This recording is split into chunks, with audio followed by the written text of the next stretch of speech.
you to all. Thanks, Dorothy. We will make the recording available to our network and people who've registered for today's meeting. So, warm welcome to the first in our critical minerals seminar for the African extractivism and green transition. You can see online, Richard. So okay. Where's the camera? Well, if you can see where Craig is right there. Yeah. So yeah. So they can see him, but they can't see you. So It's okay. Now you've seen me online, you don't need to see me again. Or the voice. My name is Richard Saunders. I teach here in the Department of Politics, African Political Economy and Development. And I'm really pleased to welcome you on behalf of the African Extractivism Green Transition Project, for which I'm the project director. This is our first seminar in the series for 2025, Harnessing Lithium for a Just and Sustainable Energy Transition, Implications for Local Communities and Producer States. As we begin our discussion today, we look forward to it on Argentina and Quebec. This is in between, and with input from Africa, I'm sure, in the questions. Let's take a moment to acknowledge where we are. York University recognizes that many indigenous nations have longstanding relationships with the territories upon which York University campuses are located and which precede the establishment of York University. The university acknowledges its presence on the traditional territory of many indigenous. The area known as Takaranto has been caretaken by the Anishinaabe Nation, the Haudenosaunee Confederacy, and the Huron-Wendat. It's now home to many First Nations, Inuit, and Métis communities. We acknowledge the current treaty holders, the Mississaugas of the Credit First Nation. Note that this territory is subject to the Dish with One Spoon Wampum Belt Covenant, an agreement to peaceably share careful. Well, welcome. Looking forward to a really interesting, engaging discussion this afternoon. But please indulge me for a few minutes while I mention a little bit about the AEGT, African Extractivism Green Transition Project, which is the host for this and for subsequent seminars this term and starting in fall 2025 for the duration of the project, which is a 6-year project. This is a short-funded project launched last year, mostly focused on Southern Africa, but with a slightly broader scope in terms of its intellectual interest engaged with critical minerals and policymaking in the global south. Our main countries of focus are DRC, Democratic Republic of Congo, Tanzania, Zambia, and Zimbabwe. We work together with a network which was initially put together to work on resource nationalism in 2018. So many of us have been working a long time together around policy issues and the interface of politics and minerals regulation for quite some time in Southern Africa. We're really happy and look forward to expanding the scope of our intellectual engagement to include places like Argentina, Bolivia, Chile, other parts of the global south, where issues of critical minerals are front and center in policy making for not only national development, but political inclusion and participation. Our project in the AGT involves a range of partners, co-applicants, and collaborators from Southern Africa, from Europe, from Canada, and soon we hope from places in Latin America.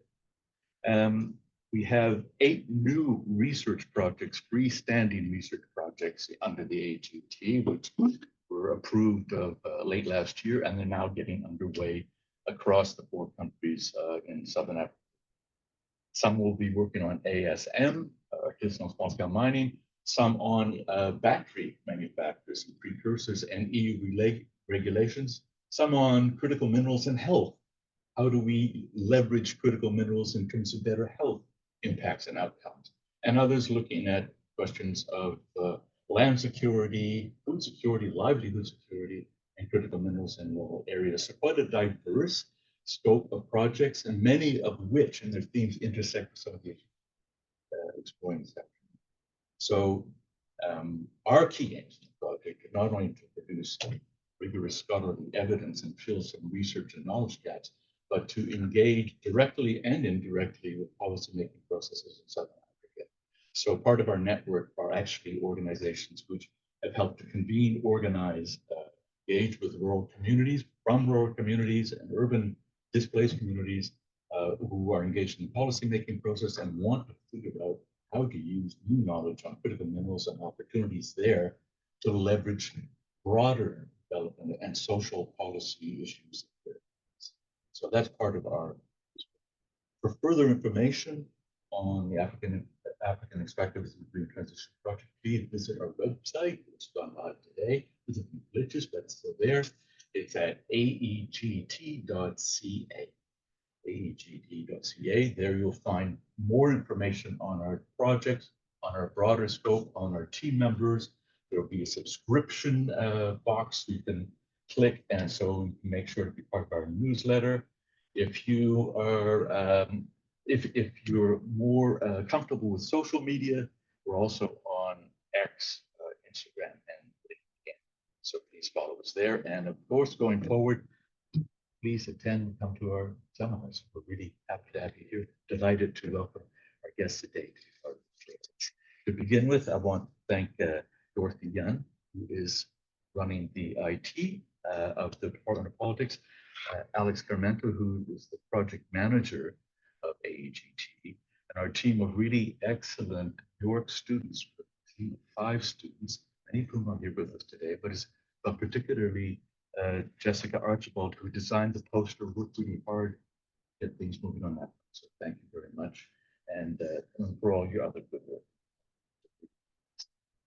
So now it's my pleasure to introduce our guest speakers for today.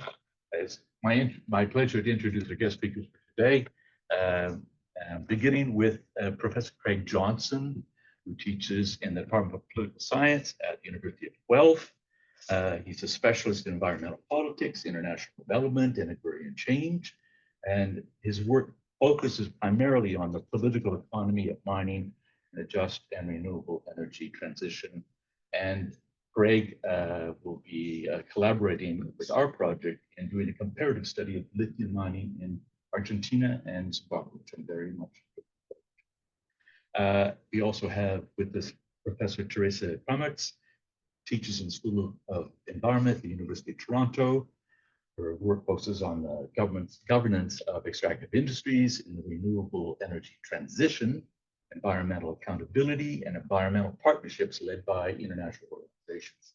She has a long working history in environmental policy and governance issues, over 30 years, first as an international civil servant in the World Bank and UNDP, United Nations Program, and since 2005 as a scholar.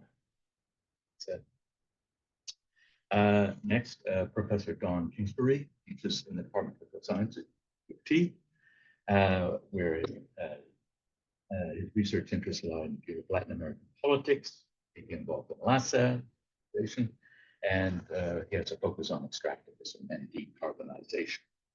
And then we have 2 wonderful and engaging master's students from the School of the Environment at UT.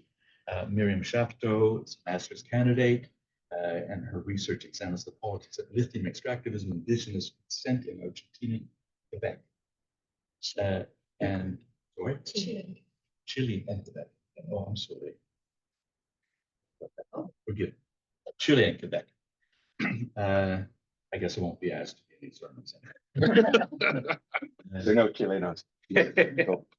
And finally, but not last, Clarice Lecky, also master students there at the School of Environment at UT, where his work looks at informal mechanisms being used to influence public corporate decision-making on lithium mining in Argentina.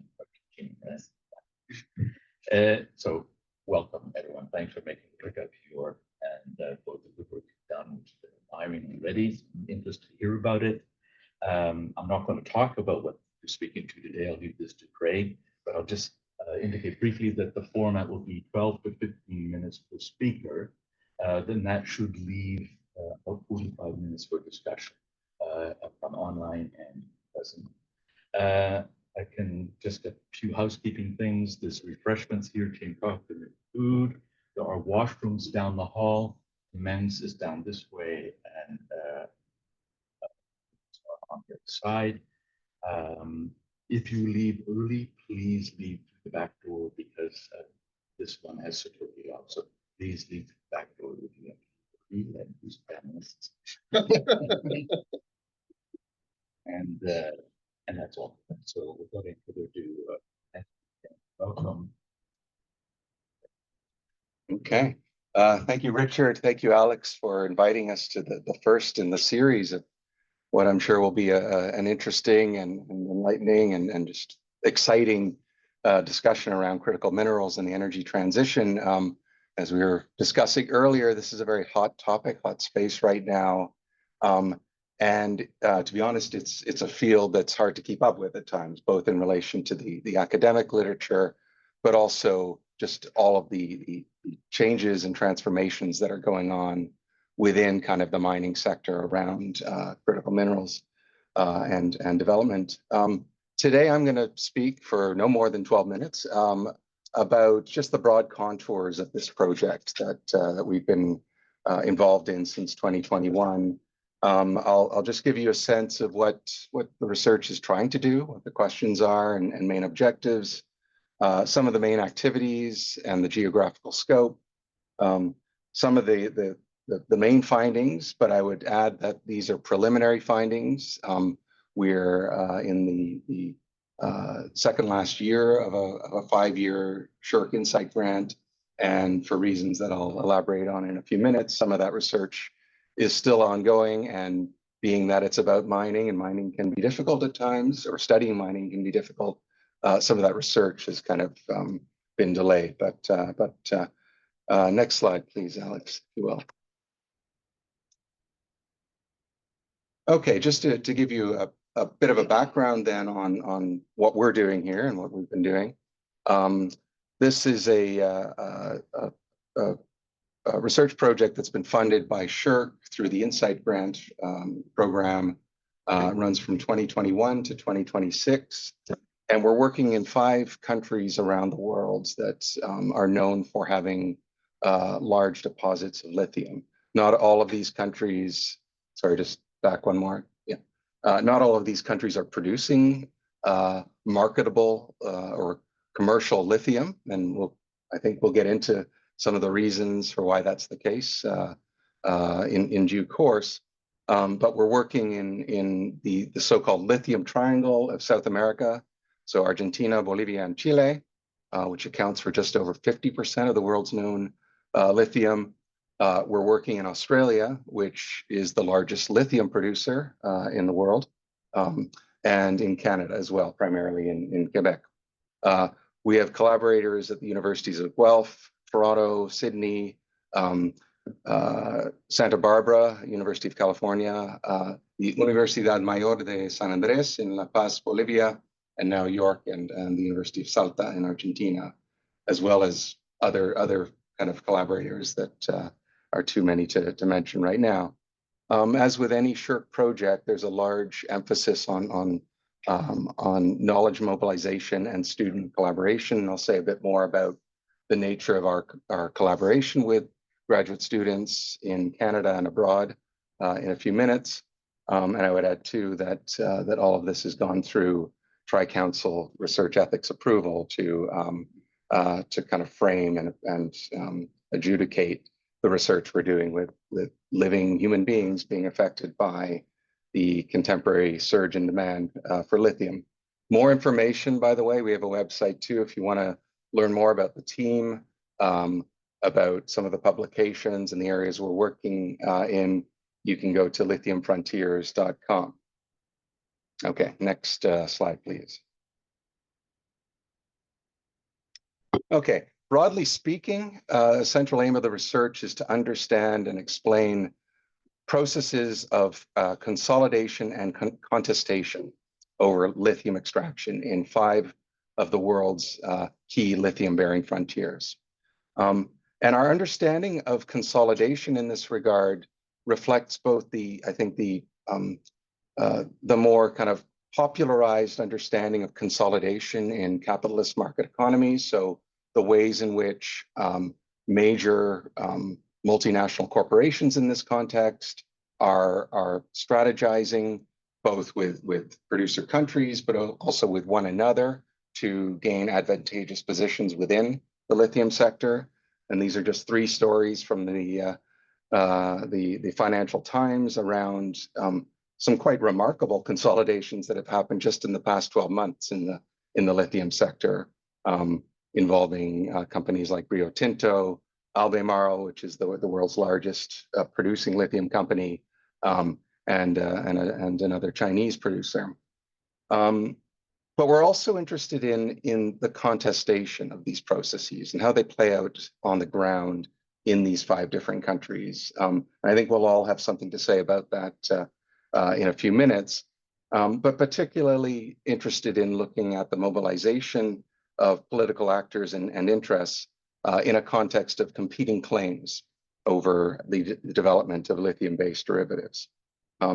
And I would add an overarching question that sits in the back of our minds in doing this research, and I know we've had this conversation many times, is what is different, or is there anything different about lithium than what we've seen in historic commodity booms?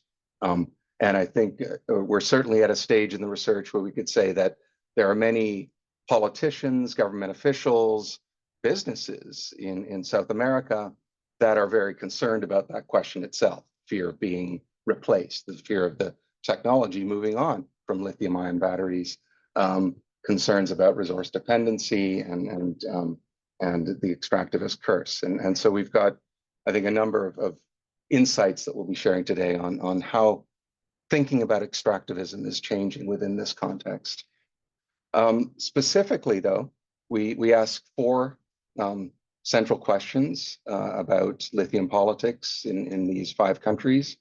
First, how are national and transnational firms establishing and deepening operations in emerging lithium frontiers? Second, under what conditions are producer states able to exert greater control over the sector? Third, how are the social, economic, and ecological impacts of lithium extraction being governed at different scales of analysis? I'll say a bit more about that in a minute. And then finally, under what conditions are affected communities able to influence corporate and public decisions around the distribution of benefits, the mitigation of harm, and the right to say no to mining?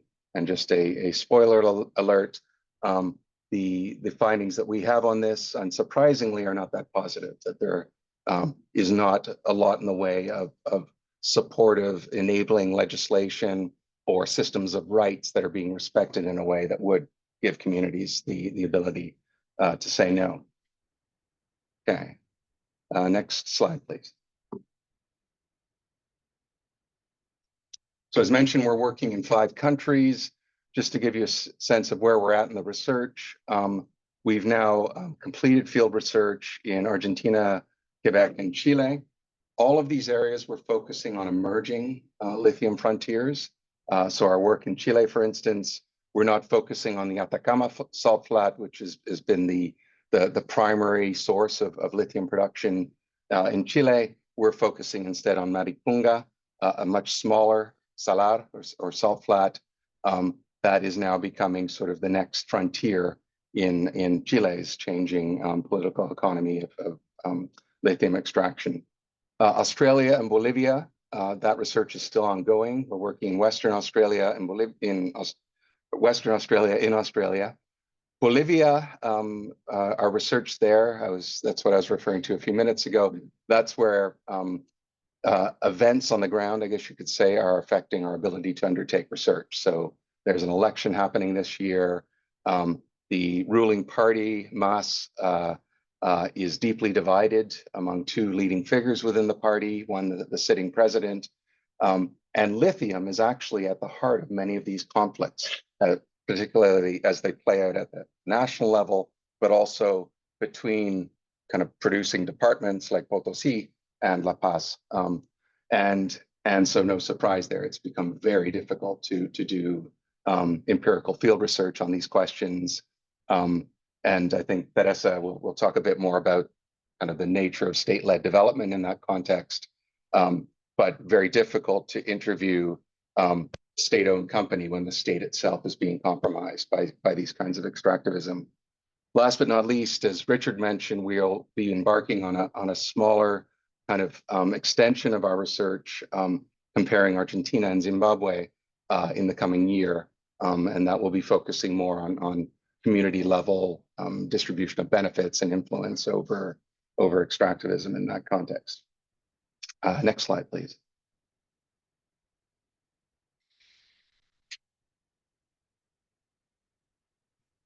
Okay. Very quickly then, just some of the main activities, including methodology and contributions that we've made to date. We've been working extensively with graduate students based at the universities of Guelph, Sydney, Toronto, Universidad Mayor de San Andrés in Bolivia, Salta in Argentina, and UCLA, mainly working with graduate students as partners in undertaking different parts of the research, parts of the field research as well. The aim of the research is to undertake roughly 150 key informant interviews across the 5 countries, but this also doesn't include focus group discussions that have already been conducted in Argentina, Bolivia, Chile, and Quebec.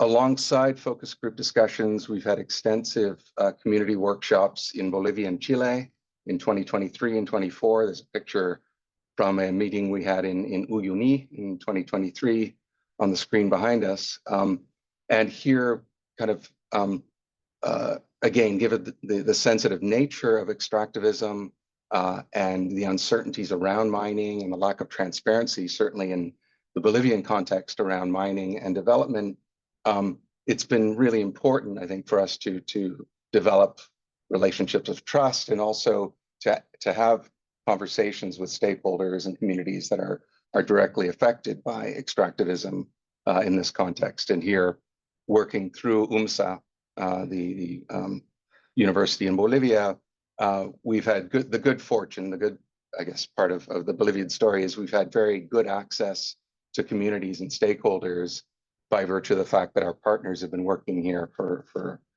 decades on extraction and development.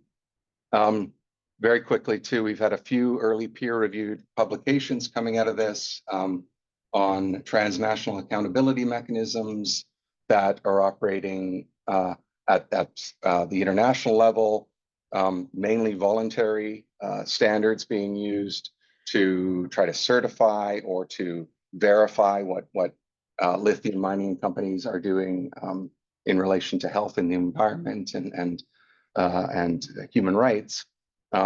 I can say more about that in the Q&A, I think, but just to give you a sense of where some of that work is going. Work on the expansion of new lithium frontiers in Abitibi-Témiscamingue that Don will talk about in a few minutes. Work on lithium nationalism in South America, and then work on de-risking of development also in the Lithium Triangle. So some early, I guess, scholarship that's already coming out of the project, but still a lot of data analysis to come. Okay, last slide for B is coming up. Okay, very quickly, and I don't know if all of this will jibe with what my colleagues will say in a few minutes.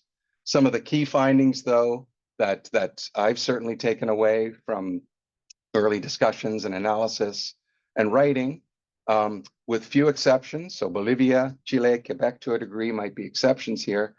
Lithium extraction has been dominated by a small oligarchy of Chinese, Australian, American, and 1 or 2 Canadian firms.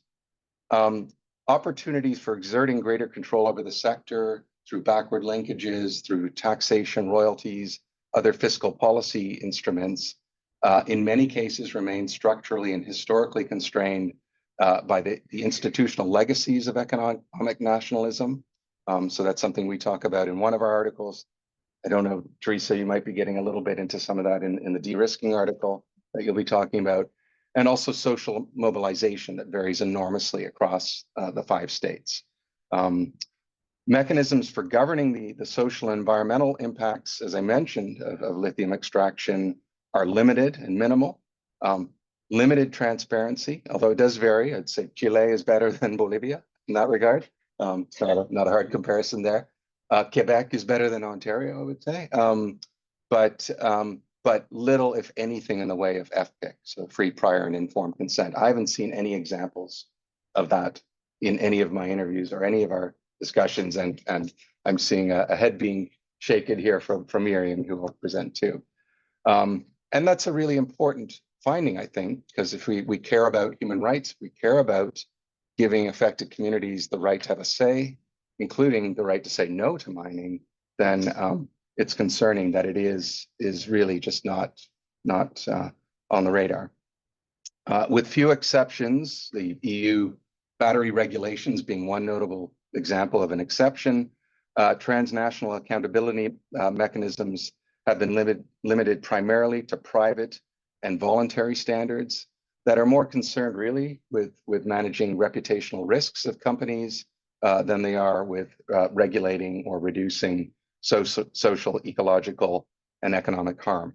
Let's see whether the EU battery regulations make a difference. They're much harder, you could say, than many of the transnational standards like IRMA or the ICMM or other transnational standards that we have. But so far in our analysis, I think it's somewhat discouraging.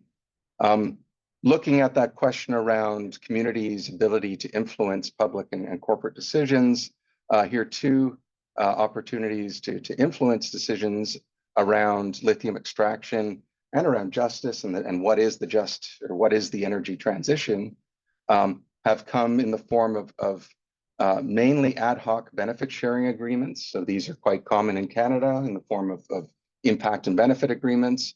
These are very common in northern Chile in the form of agreements between the Atacameños, the indigenous peoples of the Atacama region and the state. But these two are kind of the exception, I think, in our analysis. Nothing of this kind has been documented in Bolivia.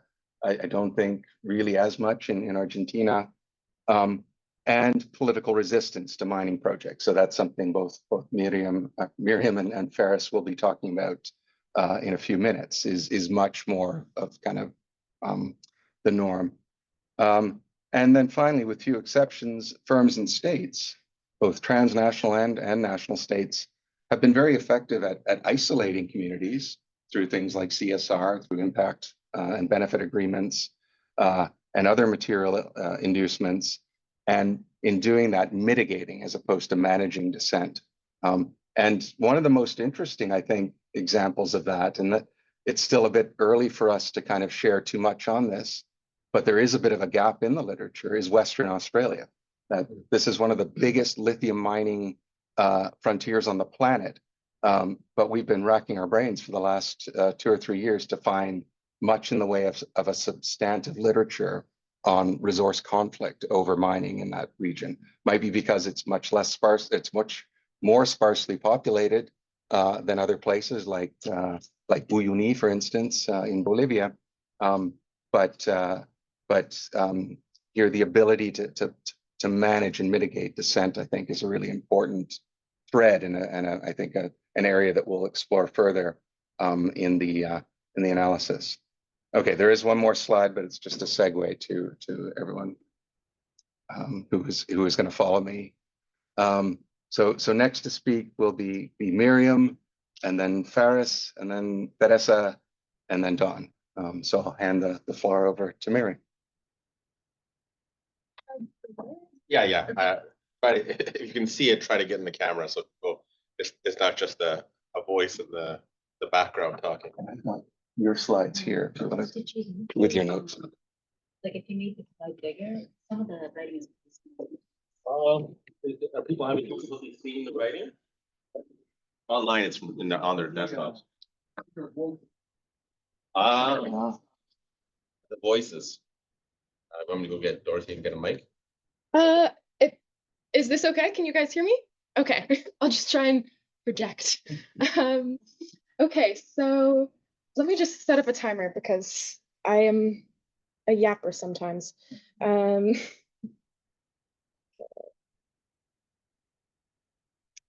right. So my name's Miriam, and I'm an MES student at the University of Toronto. And my research looks at the politics of Indigenous consent in lithium mining frontiers, and how the fields of possibility for Indigenous consent are negotiated. So am I the one who moves this No, up? I would know. Okay, Your go to point the is next fine, I don't next care. slide, Yeah. please.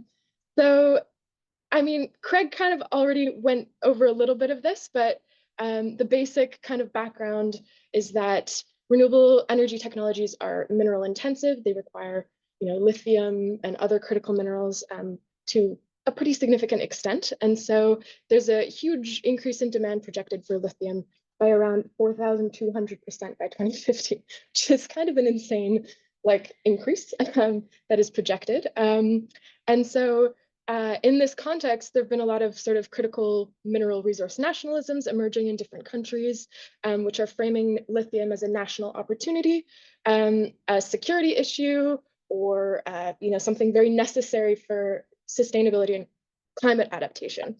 But the thing is, these national framings around lithium are coming up against Indigenous sovereignty and Indigenous jurisdiction in a lot of these places. So about 85% of global lithium reserves and projects are either in or very near Indigenous recognized territories globally. And so this is like a very obvious space of conflict where the sort of conflict between Indigenous sovereignty and this sort of aspect of the just energy transition are very visible. So yeah, that's kind of, I can go to the next slide.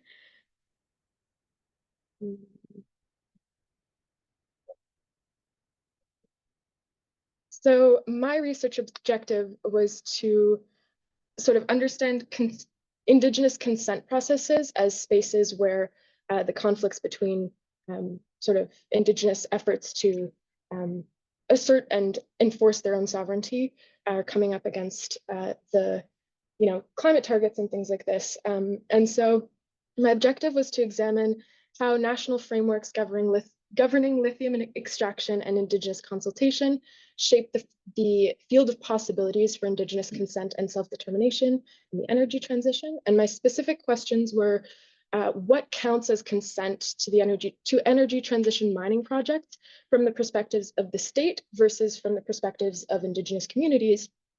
And how do Indigenous communities contest the dominant frameworks of consent and negotiate the fields of possibility for their own self-determination kind of on their own terms? How do they define what that would look like and try to move the needle towards that?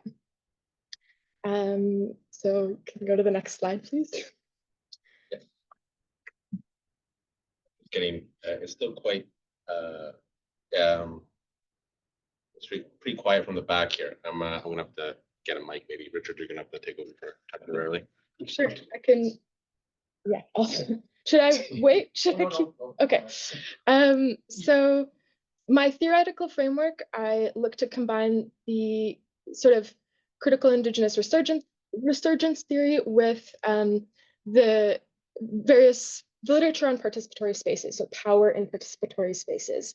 And so I combined the Yellowhead Institute's spectrum of consent from denial to recognition to reclamation with Gaventa's analysis of power in participatory spaces, so closed spaces of participation, where Indigenous communities do not have access to the space of decision-making, invited spaces of participation where the state designs the space and Indigenous peoples are just invited to participate, and then spaces of refusal where Indigenous communities create their own spaces or reclaim spaces where they can control the decision-making on their own terms. So I developed a matrix kind of combining those two frameworks. And essentially, I'll just quickly kind of define these sort of buckets of denial, recognition, and reclamation. So, whoa, okay. So in terms of denial, this would be when Indigenous jurisdiction is denied, Indigenous consent is ignored, and Indigenous people are excluded from key decision-making. Recognition is when there's sort of a limited recognition of Indigenous rights and jurisdiction. Indigenous peoples are invited to participate in state-led consultation processes that have a limited influence over the design of the process and even the outcome of the process. And reclamation is when Indigenous communities are able to assert their jurisdiction and in some cases also enforce their jurisdiction through sort of consent-based practices where they create or control the process more autonomously and it can exert decision-making power throughout the course of the process. So each space on this little matrix here kind of represents a different field of possibilities for Indigenous communities to kind of control the consent process and therefore their ability to self-determine what's going to happen. Yeah, so we'll get into that in a little more detail as I go.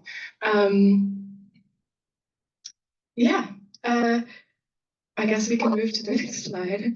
So in terms of methods, I conducted a multi-sided investigation using critical discourse analysis and document analysis. So it was based on a document analysis of texts representing the dominant frameworks governing Indigenous consent and lithium development in Quebec and Chile, and then also counter discourses as represented in the public statements of Indigenous communities in each of these places. So specifically in Abitibi-Témiscamingue, Quebec, I looked at the public statements by Anishinaabe Algonquin communities, and near the Salar de Maricunga, I looked at the public statements by Koya communities. And so in terms of the site selection, I looked for sites where both Indigenous consent processes and the construction of extractive frontiers were like observable, like very politically relevant and contested.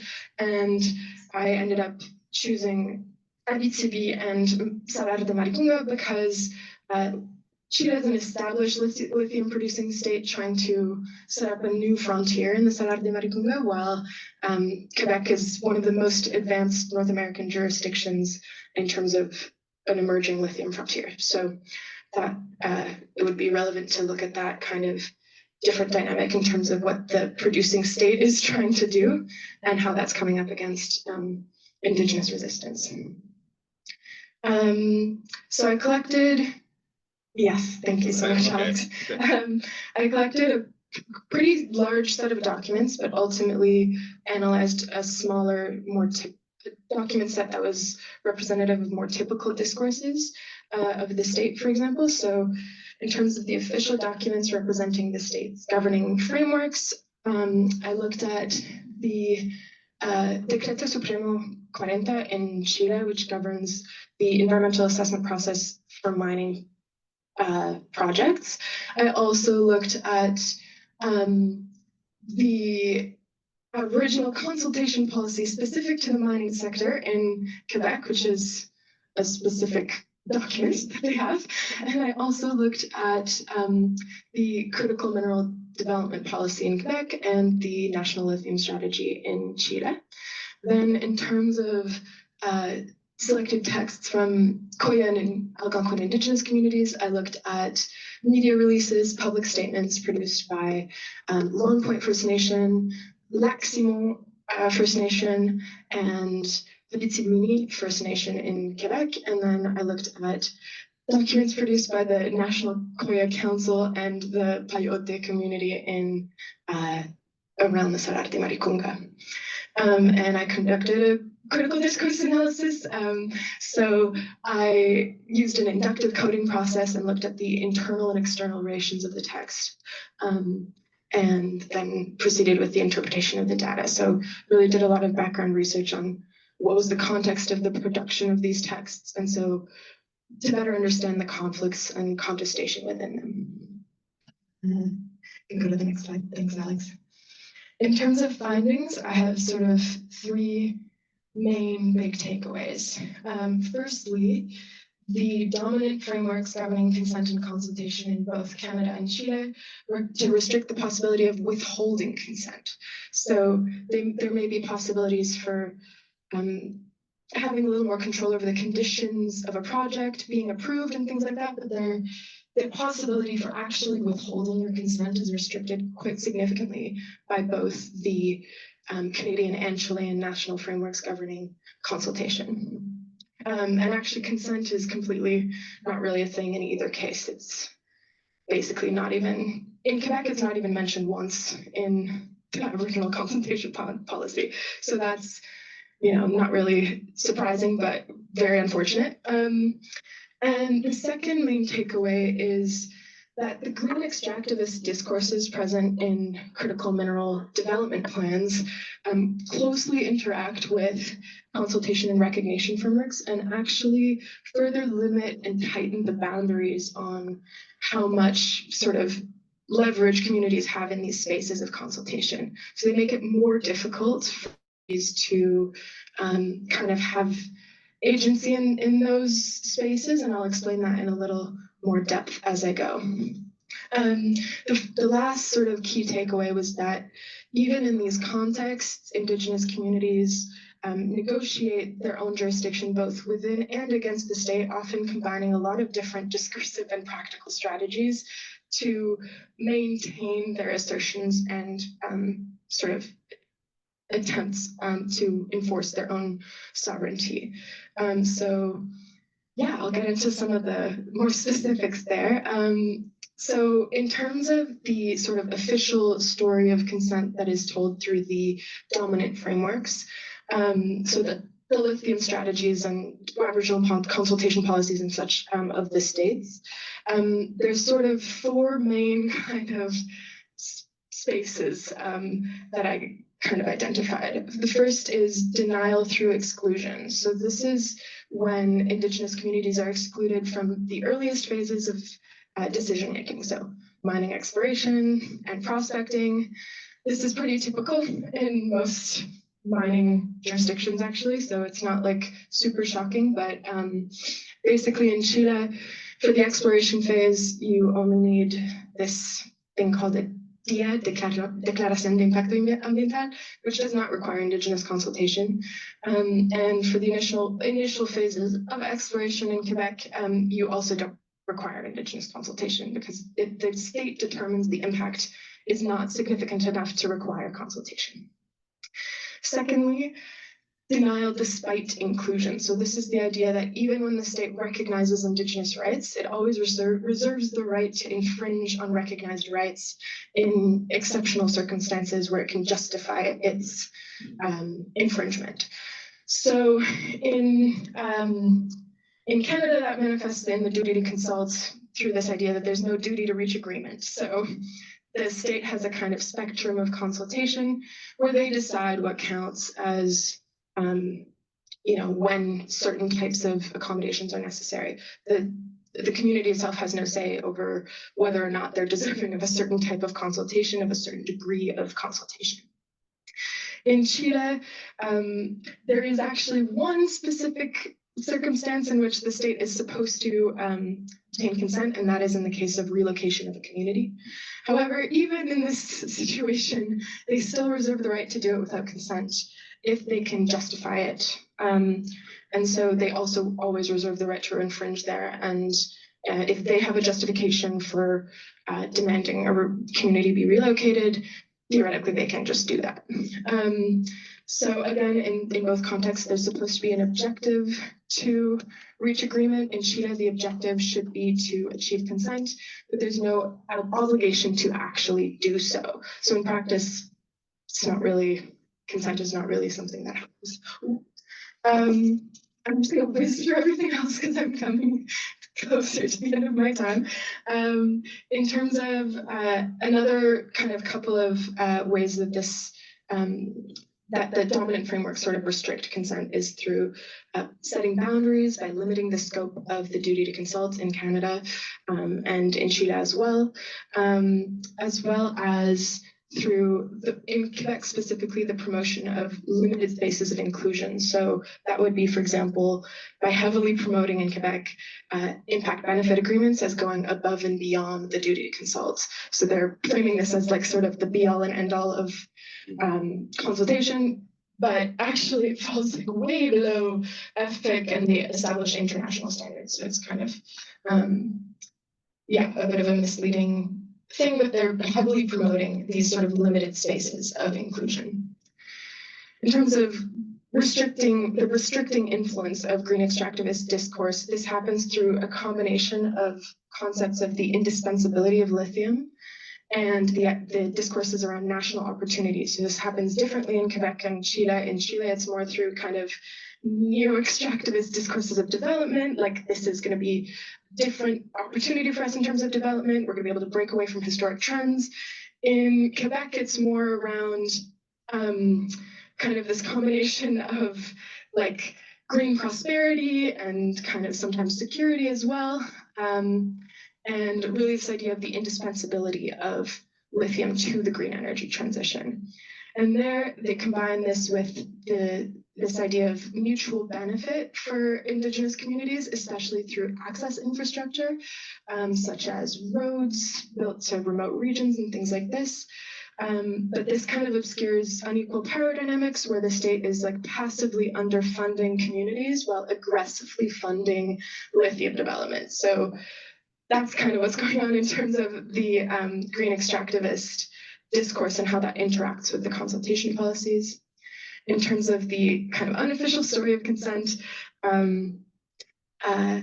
basically, Indigenous communities negotiate the fields of possibility for Indigenous consent by refusing the state's sort of discourse around projects by sort of locating these projects in their long history of extractivism. So rather than just saying this is one lithium project that's happening here, they'll locate it within the broader context of extractivism. They also push back against the closure of spaces of recognition by sort of anytime the government's sort of rolling back Indigenous rights and things like that, they'll explicitly call that out. Their statements also sort of use a lot of okay, sorry. I know I'm really over time, so I'm going to just wrap that up real quick. But the last thing here is sort of how reclamation features in Indigenous claims. And that happens through both reclamation against exclusion, so highlighting the right to say no as being something that comes from their own authority, their own inherent ancestral rights. They also expand the boundaries of recognition by sort of enforcing consent using the dominant frameworks, so using the dominant frameworks to their own ends. And finally, reclaiming consent beyond free, prior, and informed consent to also encompass more restorative approaches, highlighting the need to sort of restore traditional economic practices, rejection of colonial frameworks of recognition, as well as reciprocal consent processes using language of ongoing partnership, as well as epistemic and legitimate conceptions of consent where the sacred nature of the territory, responsibilities and obligations to the land and future generations are highlighted, and the emphasis on legitimacy coming from their inherent rights rather than the state recognition frameworks. So sorry for going a little over time there, but if you have any questions, I know I zipped through the end of that there, but yeah, thank you so much.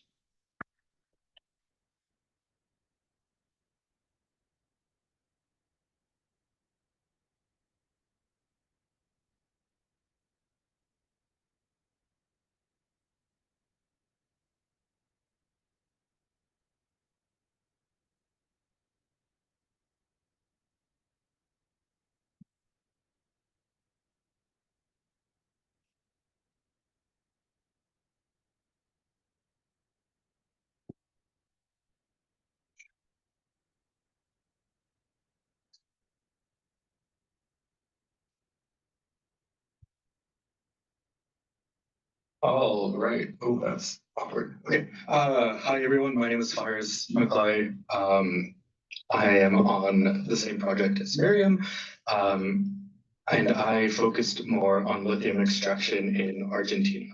I'm going to start a timer as well.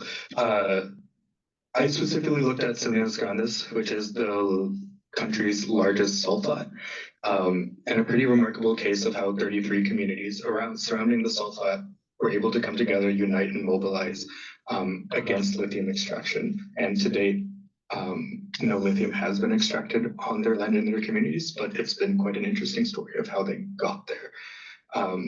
So same background, I guess, as Craig and Miriam were saying before. This is the lithium triangle. Salinas Grandes sits. Sorry, next slide. Forgot to say that. Oh, sorry, here's the USB crashed for a second. Oh, okay. No worries. Technical difficulties. My apologies. We'll launch that back up there. Okay.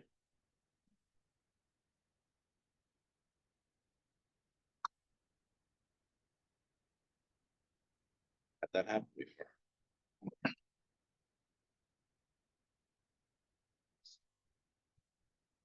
This one will come off your time. Okay. I'll share screen once more. And got a message saying USB. I just moved it, I swear. Okay. Should be good. Sharing again. And there we go. Is it sharing? Yeah. Perfect. Perfect. Yeah, so Salinas Grandes sits in northwestern Argentina between two states of Jujuy and Salta. In Argentina, the extraction of lithium production has been exponential and is only predicted to keep increasing, as my other colleagues have stated. We can move to the next slide. I feel like I covered this. Perfect. And so my research questions surrounding this one case study was just how have Scott's weapons of the week, so we'll get into who James C. Scott and his theory of weapons of the week in a minute, specifically slander, sabotage, and foot dragging as everyday acts of resistance evolved since his original case study, and what do they look like today in the context of resistance to lithium mining in Salinas Grandes. Yeah, next slide. Sure. So the weapons of the weeks was a case study done by James C. Scott in Salaka, Malaysia, where he looked at peasant resistance and how extremely marginalized communities with seemingly no voice were able to use everyday acts such as slander, foot dragging, taking a long time to harvest rice, for example, purposely destroying farming machines, for example. How did these examples, so specifically looking at slander, sabotage, and foot dragging, how they evolved from this original case study to a more modern and contemporary example of resistance in an extractive state, such as in Salinas Grandes. So different characteristics of the weapons of the week that I was able to identify. In the 1980s in Malaysia, they were covert, often anonymous to protect actors from retaliation against landlords. They were localized, often rooted in specific communities, contexts, and addressing immediate local grievances. They were cumulative, where by themselves these small acts didn't necessarily do much, but over a long time and combined with other acts, there was a significant, even larger impact. And they were often reactive. So when something would happen, exogenous trigger would have to happen, such as rent hikes, in order to enact these kind of weapons. In order to do this, I also used, as Miriam was mentioned, this methodology by Theorio Francos, which views cases more as sites. Cases not just being a site of lithium extraction, but a site where different social, political, economic factors overplay and connect with each other to create something really complex and intersectional. Next slide. Perfect. So this was the timeline I created, and I realize it's a bit far from you. Maybe you can see the slide back there, but at the bottom, we have different presidents of Argentina, the governor of Jujuy and the governor of Salta. So the different political factors overplaying and regimes playing over Salinas Grandes. The different charts focus on different economic factors of lithium, such as the demand, the price, and the amount produced in Argentina. And then the difference pinpoints are different examples of sabotage, foot dragging, and slander in Salinas Grandes as well. And so the goal of this research was really to say, what is happening when, how is, say, the president impacting what the social situation is, how is that creating a trigger that is going to release an example of one of the weapons of the week. So we can go to the next slide. And so these are the three main weapons I focused on. The first one being slander. Slander, in my definition, involves using speech, gossip, or rumors to attack the reputations of individuals, corporations, and governments in positions of authority, diminishing their social, economic, or political standing, and challenging their legitimacy. So the 33 communities were able to do this in a variety of different ways. One was appeals to higher governing bodies, such as the Supreme Court, the Inter-American Commission on Human Rights, and an appeal to the Special Rapporteur on the rights of indigenous peoples in Argentina. All of these examples garnered a lot of media attention. They brought a lot of criticism on the Argentinian state for the exploitation done to the 33 communities. Additionally, there was a few appeals to public figures, as I mentioned, James Anaya, the special rapporteur, but also James Cameron, our favorite director of Avatar, who traveled to Argentina and felt like he was ambushed by the governor of Jujuy, Morales, to be pro-lithium, was invited by communities to hear their appeal and their story of lithium extraction, and actually publicly came forward and sided with them as well, which garnered a bunch more media attention. Different appeals to media. Indigenous Navigator, which is what this chart is showing, is a database of collected indigenous data from indigenous peoples, which shows how well or not a country is abiding by UNDRIP, ILO 169, the treaties that they've signed within the UN.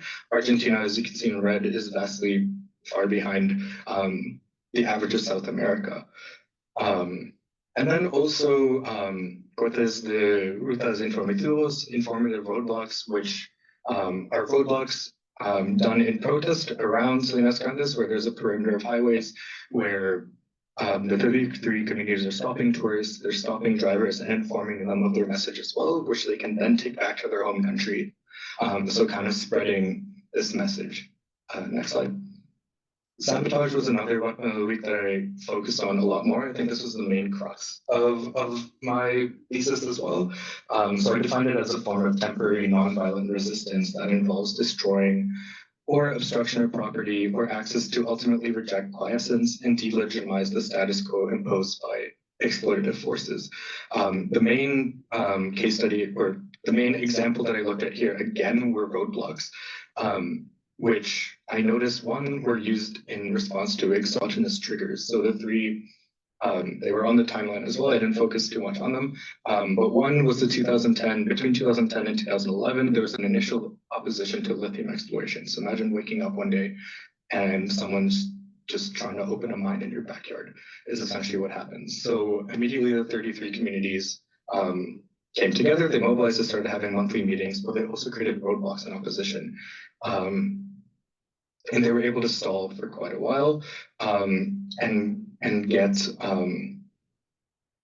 a message saying that lithium would be stalled. However, in February 2019, HEMSE, which is the Jujuy Energía y Mineral Sociedad de Estado, so basically the Jujuy-owned mining company, tried realizing another mining tender, essentially saying, we're going to mine again. Immediately, again, the response was roadblocks. And then lastly, in June 2023, the then governor of Jujuy tried clandestinely reforming the constitution of Jujuy to both make it easier for external mining companies to come and mine in the province, and also create higher penalties for protests and basically try to illegalize protests, which is not very constitutional. All three of these enacted roadblocks as well, which work together with slander, because again, you're telling tourists who go back to work where they came from to share this message of the inadequacies of the state. Next slide. The last main weapon of the week that I looked at was foot dragging. So this refers to the deliberate slowing down or delaying of mining activities through legal challenges and roadblocks to incur higher costs for extraction companies. So two examples. One was mainly litigation, so legal battles. The 33 communities constantly held injunctions with the Supreme Court, demanding more environmental impact assessments, ethic contestations, and then appeals to intergovernmental organizations such as IACHR that I mentioned earlier. The other, again, was roadblocks. Roadblocks stop mining equipment. They delay personnel from entering the mine. They increase mining expenses. And it's just another example of delaying the project further. Next slide. The one, I wouldn't say, the one area that Scott in his original I guess framework didn't really look at, and what the main change that has happened between 1985 and now is just that we live in an extremely globalized world where struggles are not necessarily only limited to the small communities in which they started it. We have the internet, we have communications. It's a lot easier for these resistance struggles to become global. And so Manuel Castells in 1996 just started discussing this idea of networked advocacy, which is the decentralized collaboration of indigenous communities, ENGOs, legal advocates, and media to draw national and international attention to their fight of environmental and cultural preservation and amplify the impact of the resistance. So how were the 33 communities basically working together, not in isolation, not being anonymous, kind of rejecting those ideas of biasness to further their cause? So one was collaborations with the NGO, like FAR and Oklade and NEPA, huge NGOs that have the legal and the technical resources to help them. Communities on their own don't have the knowledge to be able to read 100-page environmental impact assessments. Working with these NGOs, often based in Buenos Aires, did.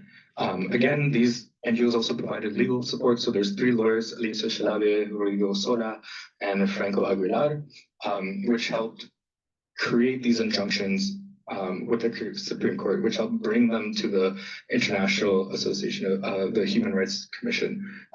Again, these communities on their own didn't have the resources to do that. And the last part is media partnerships. So it's great that you're doing this, but as soon as you're able to amplify your message across the world, there's a lot more impact, there's a lot more pressure placed on extractive corporations. And there's a lot more noise about what's happening on the ground, so it doesn't feel like an isolated struggle. So these included spokespeople on the ground from the communities who are willing to speak to media outlets, as well as a conglomeration of local, national, international outlets that have been broadcasting the message. Last slide. Yeah, so in response to the original research question, right, how have these weapons of the weeks that Scott proposed in 1985, how have they transformed or evolved now? One, they're no longer anonymous. The use of speakers of figureheads to broadcast causes globally without necessarily this fear of retaliation is what often results in success for these communities. They are globalized, they're not localized anymore, appeals to global actors to enhance their cause, facilitated by networked advocacy. They're still cumulative, small acts build up to create significant impact over time, but more than that, they're collaborative. Whereas different weapon of the week might have been more isolated in the past, they now work together, such as sabotage and foot dragging happening simultaneously at roadblocks.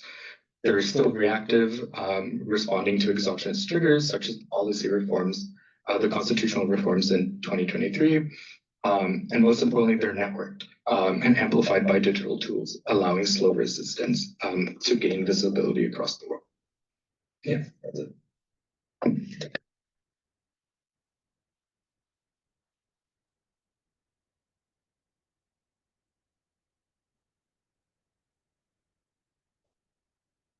I will, Oh, yeah. I'll put it on the PDF, it's fine. PDF. Yeah. Do you want to use my computer too? Okay.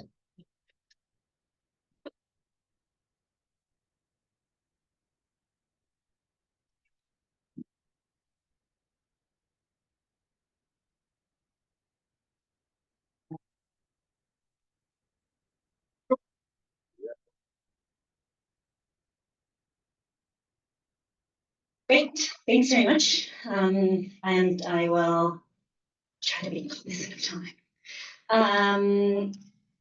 My name is Teresa Kramers. I'm a political scientist by training, and I am at the School of the Environment. Craig, another colleague, Susan Park, and I have been working, as Craig was saying, for a number of years on, Susan and I worked a lot on environmental accountability. So we picked up a lot of that accountability framework. We worked a lot on the kinds of first categorizing the harms and developing a typology around what kind of harms we can how do we categorize like the kinds of what we call displacements that are associated with this rise in mining for climate. Mining for climate is one of the things that miners now say. How do we what kind of rules are set in place, international, transnational rules, in order to be able to mitigate some of those harms? And then to what extent, this provides sort of a culture of legitimation without, creating really transformative changes. So that's been like sort of a series of articles that we've been publishing. And we're also looking now with Craig and Elisa Costegui, a postdoc in Celta, how these at problem construction, so how different stakeholders have been constructing the problem of lithium or the opportunities of lithium. But what I want to focus today is on an article that we have been writing with a colleague, Martín Ovalla, from the Universidad de San Martín in Argentina. Martín's been working on lithium for a long time in 3 countries, in Argentina, Bolivia, and Chile.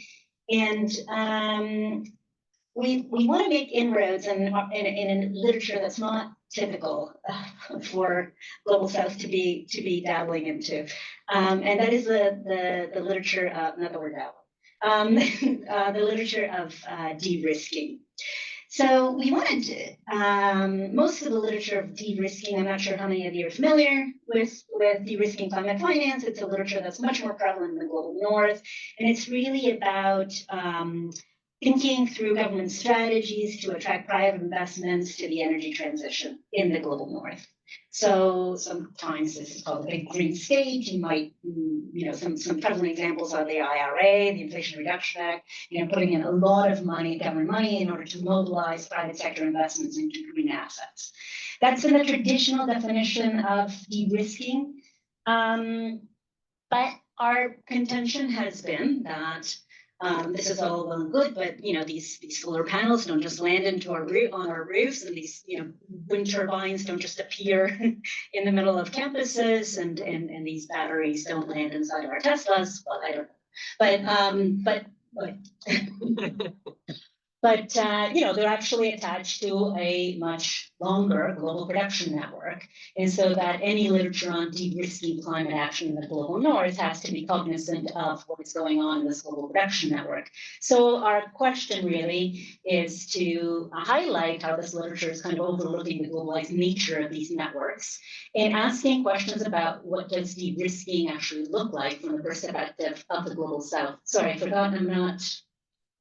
I'm at the. But you're like, so that's really that was our interest in starting with this. So the focus of our study, next slide, the focus of our study is really to look at how these principles of de-risking can be adapted from the financial sphere to the producer sphere. So what does producer de-risking look like? So we're looking at states that are producers of the raw materials that are critical, that are necessary in order to build these renewable energy technologies.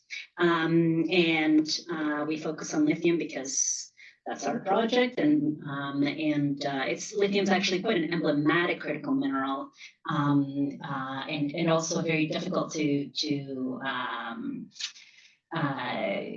part of an energy mix that's very part of a complex of minerals that are very difficult to substitute in renewable energy technologies.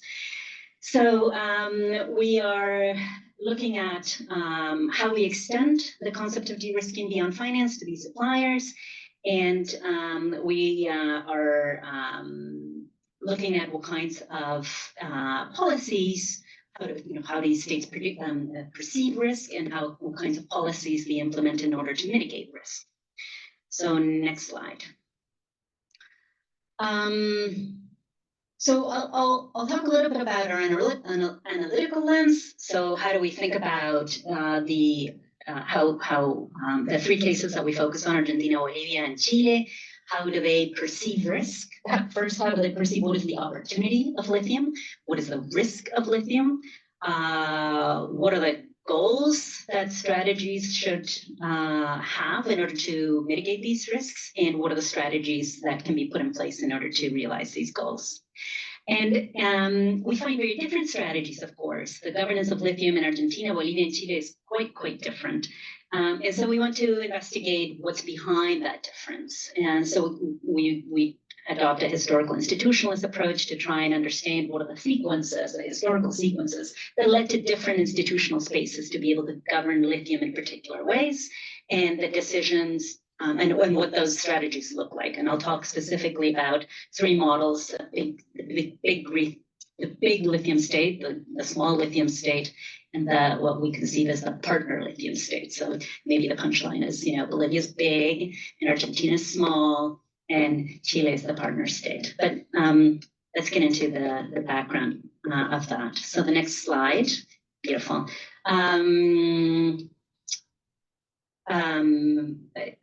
I guess I just covered this. The one thing that I want to highlight is that these strategies diverge not so much in our research, not so much because risk is perceived differently or because opportunities are perceived differently, but because there are institutional legacies from different histories of development and extraction and insertion within global production networks with other commodities that have created different spaces for governance. Okay, let's go to the first part. The next slide. Yeah. So in terms of opportunities, there's a realization, if you will, that in the typical power asymmetry between global South and global North, and producers and consumers, or manufacturers and consumers of commodities, the ABCs, we call them, the Argentina, Bolivia, and Chile, are sitting kind of in a unique spot at this moment, right? They have a strategic position in these as owners of critical assets for the renewable energy transition. And so this gives them this is self-perception, right? This is based on research on the ground, and this is based on, not what's adjudicated as an opportunity is told from the outside, but how does state officials in particular think about opportunities around lithium? So this is a unique opportunity to leverage their new power differential in global production networks. So you'll often hear this. This is a window of opportunity. Soon we'll be substituted out, or soon there will be mines elsewhere in the global north, and there's going to be onshoring and friendshoring, and then we'll be out of luck. But now we have a window of opportunity. So that's the opportunity. The risk is, of course, what Craig's already touched on: commodity dependence, the resource curse, and this is why we think of our article as, this time it will be different. So there's nothing new in terms of the commodity lithium if it's all about extracting the raw material, sending it out, and value is added elsewhere, and then we have to import it back as this is like Wallerstein or something. This is very old, right? So the risk is to just get locked into commodity dependence now with a new commodity. The goal then is to escape that dependence and by adding value to raw materials. There's a lot of talk around industrial policy to add value to lithium. Now, the strategies put in place don't always correspond with those goals, or correspond to those goals in imperfect ways. And so for what we want to investigate is why these strategies diverge so much when everything that comes before these opportunities and risks and goals are very similar. So why is there a point of divergence here? Next slide. We can talk about definition of risk if you want later, but right now I just wanted to talk about 3 de-risking strategies that these states are adopting. And these are based on ownerships of resources, incentives for private sector investment funding, for resource-related investment, and the nature of industrial policies related to critical minerals. So we get here then 3 types of states. The big lithium state is one in which the legal framework gives the state extensive control over the resource. So again, think of Bolivia. The state assumes a key role in productive and technological activities and finances the overall strategy. And then on the, sorry, sort of wrong. So on the other end is the small lithium state. Think of Argentina, which has a very liberal legal framework, and even more so now with Javier Milei and his RIGI scheme that opens foreign direct investment to international to big investments like mining. It gives a private sector authority over production. It relegates the government to a very minimal night watchman kind of role. And then somewhere between these two is the lithium partner state, and it operates under a legal framework that enables the state to maintain strong control over the resource and over industrial strategy, but it also gives it a lot of flexibility to distribute implementation functions. So where production and financing can be distributed to public and private actors. Next slide. So as I said, we use this historical institutionalist framework, and in particular the concept of sequences that are self-reinforcing or reactive sequences that shape state, market, society interactions, but not just interactions, but also authority. Who has authority, understood in the political science context of who has the authority to prescribe or proscribe rules, right? Who has the capacity to do that?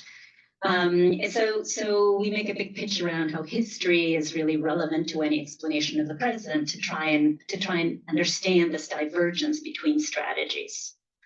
Next slide. So we have, as I've been mentioning, Argentina is the case of the small state, Bolivia is the case of the large state, and Chile is the case of the partner state. And next slide.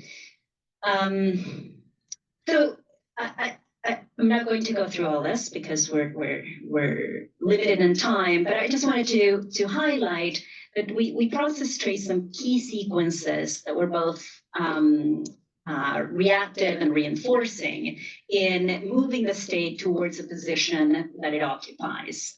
So in Argentina, there were many market-oriented reforms, structural reforms that remove controls on international capital flows. There's privatization of state-owned enterprises, among other measures. And these are some, you don't have to call them critical junctures because they might not rise up to that level, but they are sequences, right? But they are locking in and or diverting the pathway towards a small lithium state. Next slide. In terms of Bolivia, there's a very high degree of centralization within the central government. Not only has the government designed and implemented a comprehensive policy package, but it's also assumed direct control over production processes itself. Now that's changing. And so the state kind of assumed this controller role.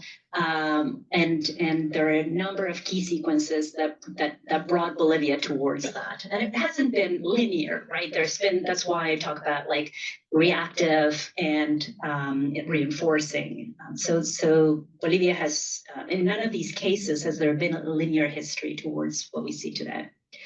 And the third, Chile. Awesome. It follows a centralized model in which the national government and its agencies are responsible for policy design. However, as I said, compared to Bolivia, the state has a much higher degree of decentralization by design because of its own historical development. And so it distributes functions to not just public organizations, but also private sector. And this is really a product of a regulatory framework that is quite unique in Chile. It has 2 coexisting regulatory frameworks. And then next slide. So in terms of findings, I think our theoretical contribution is threefold. First, we really aim to Economists are not too happy about this, I have to tell you. But we extend the concept of de-risking to the global south, and we want to cast it in context of production and not just finance. Second, in doing this, we want to suggest that policymakers are not just interested in attracting finance, right? So it's not just about leverage or a commodity trap or avoiding the commodity trap or the Wall Street consensus versus the Washington consensus. It's really for these states a complex balancing act of trying to manage, yes, opportunities, risks, goals through strategies that are historically contingent, that are influenced by historical contingencies. So it produces a much wider set of policies than a Wall Street consensus argument might actually argue exists. So we try to understand that variation in terms of history. And third, we highlight how policy strategies to de-risk are really contingent on domestic institutions and the kind of options that these enable or disable. And hopefully the contribution here is to open the focal lens, right? The aperture of the focal lens in the de-risking literature, not only to bring the South back in to as part of a global production network, but also to understand that what determines or what influences policy decisions in the global South is not as it's a little more nuanced, it's a little more complex than the traditional explanations that have been offered so far. So I'm not going to go into further research, but we can talk about it later on. Thanks very much.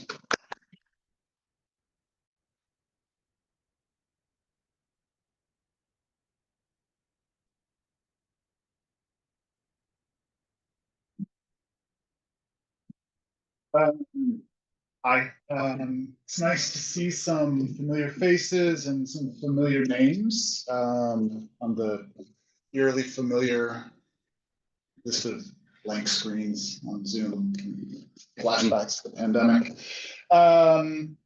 Thanks for the invite to come and share some work and hopefully start a longer term collaboration between our two projects. I primarily work in South America, but I had the opportunity a few years ago as part of this project to start a fair bit of field work in Abitibi-Témiscamingue in northern Quebec, looking around questions of lithium production. And what I'll emphasize today is really the reconfiguration of existing extractive territories. So I'm thinking in terms of the buzz, boom, bust cycles of extractive enterprises, but then also the socio-political, ecological, and discursive means by which frontiers are created. The image on the title slide here is of the North American lithium mine just outside of Amos, Quebec. And one of the primary differences here, just to highlight, is that, as you can see, as opposed to the very photogenic lithium that's produced in South America, that's extracted from subterranean brines, the lithium in Quebec, like the lithium in Western Australia, comes from, I think, what a lot of people imagine mines to be at a gut level, which is giant holes in the earth. The North American lithium mine here is a joint venture between Sayona, Quebec and Piedmont Lithium. Sayona, Quebec is the local subsidiary of the Australian lithium miner Sayona. And so this is another just first, shall we say, commonality between contemporary existing Canadian lithium operations and then existing and proposed lithium operations in South America, which is that we're primarily talking about FDI, foreign direct investment. These are local subsidiaries of foreign companies. These are companies that are listed on the TSX and the TSXV at times, but they are not Canadian companies in the kind of resource nationalist sense of the word. The only other currently operational lithium mine in Canada is in Saskatchewan. That's the Tanco mine, and it's wholly owned by Sinomine, by a Chinese mining company, which some of you will remember a few years ago caused a large degree of controversy around the kind of Cold War 2.0 between the West and China. Slide. Thinking about lithium in Quebec and the formation of resource frontiers, myself, Teresa, and undergraduate, actually, research assistant, Amelie Wilkinson, with whom I wrote an article on the question, looking at the formation of resource frontiers as both a civil society, but also a state enterprise. And this map comes from the critical mineral strategy produced by the federal government. And I'll show a number of maps here. And what the function of these maps is to really show places of high potential value for, again, foreign investors primarily. And that's been the primary strategy of both the Canadian government and then also the Quebec government. Slide. And the production of these maps, again, are done by provincial or federal authorities. In Quebec, it's CGM. In Ontario, and this is a telling, sometimes the name tells you all you need to know, it's the Ministry of Mines and Northern Development. Right, so mining is seen as the path towards development in the north of Ontario. But what we're looking at is the way mapping, also social kind of enlistment of local communities contributes to this process that I and other people have called the buzz. Now, the difference in northern Quebec is that the buzz is taking place in a very well-established extractive site, right? And I'll say more about that in a few moments.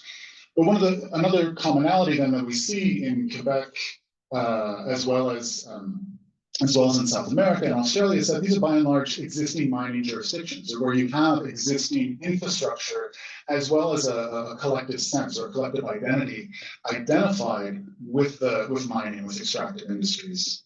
And this we can find, there's an article that we published titled "We Are a Mining Region," which comes from us essentially interviewing. We went to Quebec 3 summers ago,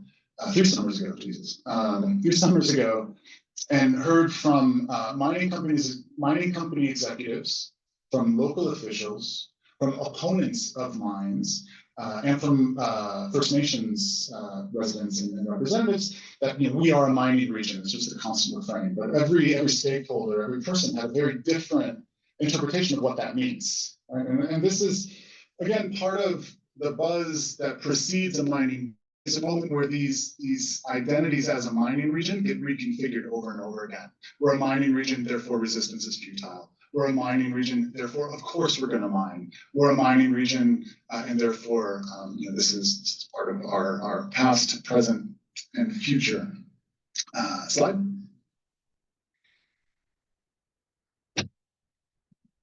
And again, this comes from a long history of Canadian attempts to, especially in northern parts of the provinces and the territories, to construct Canada as a population light but resource heavy destination for investment and extraction. Slide. The final element we wanted to explore in looking at the status of frontier formation and the buzz around lithium in the north is what Bea Rio Francos, who's very popular today, for good reason, she's awesome, describes in terms of the sustainability security nexus. And this has to do with the usually unintuitive correlation of interests between ecological conservation as well as national security, and in the case of Canada, reindustrialization. Which time do I have? Oh, geez. Okay, we'll just go ahead and slide. Let's slide again. Why not? All right. So this is the region and the. I don't know if we can do this easily. So one of the things that we encountered, and this is particularly prevalent in the moment that precedes a new opening of a new resource frontier, is that people would tell us over and over again, we are a mining region, but they would also say we're a water region, right? And these contesting discourses about what makes us, what makes our connection to the land, again, past, present, and future, really come to the fore and take on new shapes. So one of the things this map shows, these lines right here, are these subterranean geological features called eskers. If anybody's ever bought Eska water, it's like the only water that they sell at Pearson.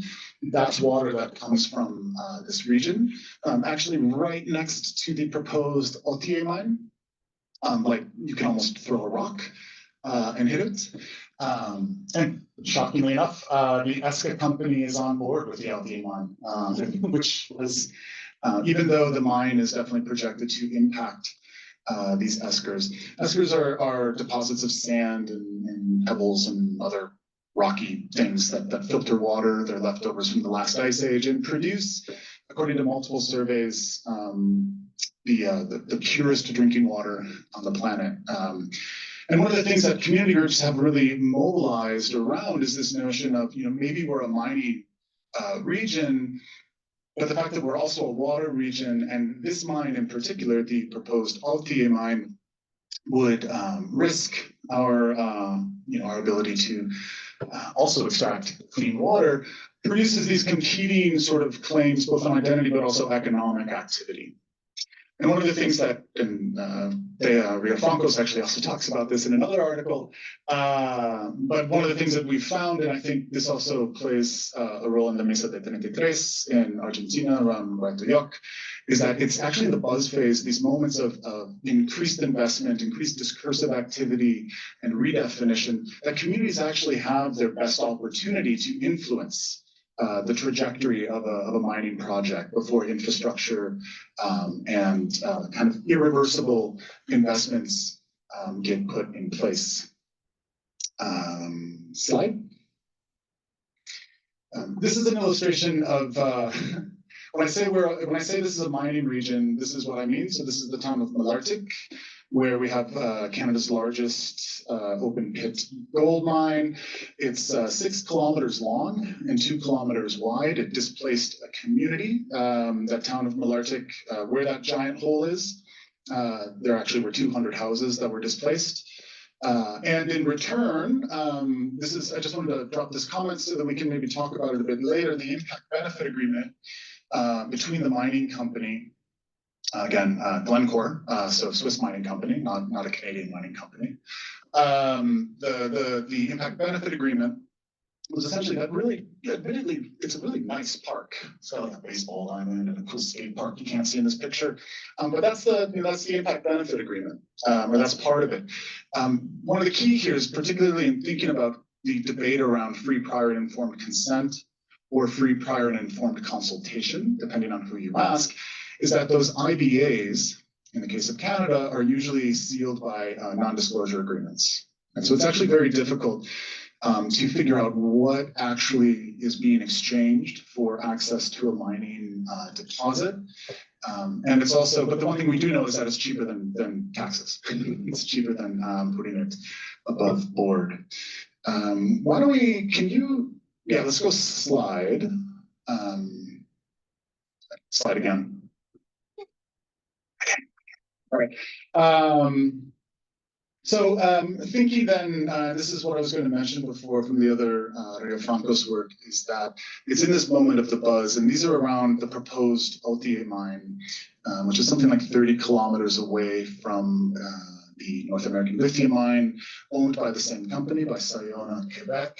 Is that community groups, in the context of extreme structural constraints in terms of mobilizing against a mine, given the rich tradition and identification with mines in the area, you've seen a series of what Rio Francos calls proleptic protests, which is community groups encouraging people to use and identify with the territory in ways that they previously had not. So these are things like organized community hikes. Next slide. Or, and this is something that we stumbled on. Well, this is actually in the proposed footprint of the Altier mine. You can walk there. You can GPS it. It's an old actually forestry access road. And these little tubes right here, these are where the mining company goes in and takes core samples, right, to determine the mineral content in particular parts. And much of these trees, you can't necessarily tell, but these are all second growth or third growth because there's clear cutting that takes place in order to access these territories that are then assessed for their the richness of the deposit. So in the buzz, there's also palpable environmental impacts, maybe not as grand as a giant hole in the earth, but they're nonetheless. And you can see here some guerrilla gardening taking place as another repurposing of the space. So these are apiaries that community members put in to try to, again, reclaim the space, re-identify and propose alternatives to being a mining region.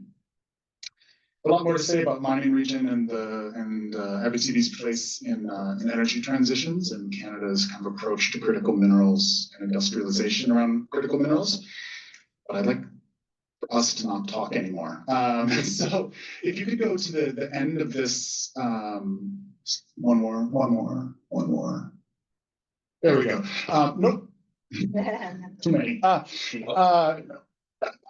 Okay, this one. I also wear a hat as a member of the executive board of the Canadian Association of Latin American and Caribbean Studies. We will be having our annual conference here at York in collaboration with our colleagues at CERLAC.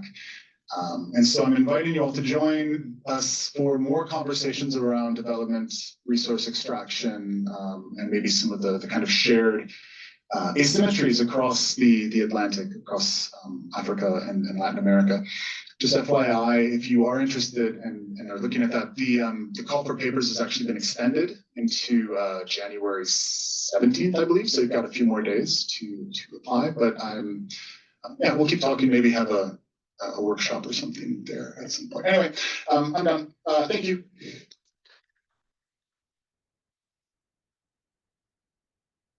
Thank you, everybody, for being on time, but mostly for really strong presentations, come together really well, a lot of depth and a lot of breadth. Thank you very much.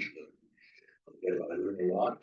I have a lot of questions. I think we can go to 4:45 and the fact that we had technical difficulties at the beginning. We can go to what? 4:45. 4:45. Okay, we can go to 4:45. That gives us an hour. We have a lot of people online and we have many here. I'd like to go straight to questions and discussions. So do we have to begin with any questions in the room? Alex, if you can alert me if anybody has their hands up online. Yeah. To begin with here in the room. So, yes, please. Is there a mic down there? I don't think so, but I can talk very loudly. Okay. No, so the people online can hear.